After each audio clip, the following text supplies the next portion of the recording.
Le travail de l'archéologue. Observons ce campement préhistorique. On peut voir la tente avec ses piquets en rouge. L'homme a allumé un feu. On peut y voir les pierres du foyer en jaune. Il a chassé un renne dont on voit les bois. Il est en train de tailler un silex afin de dépecer le renne. Et on voit également les os de son dernier repas.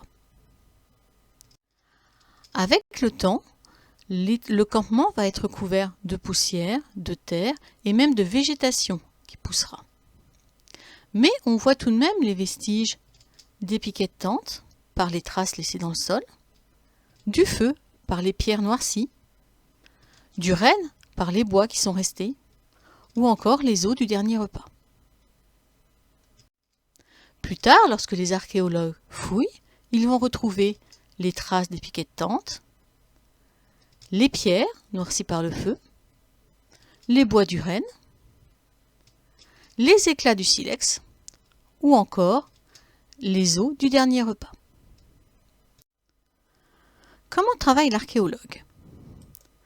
Il va commencer par repérer un endroit riche en vestiges.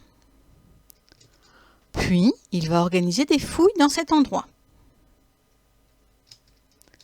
Il va ensuite quadriller le terrain pour pouvoir situer précisément les découvertes. C'est ce qu'on appelle le carroyage. Enfin, il va dégager délicatement les vestiges à l'aide de petits outils.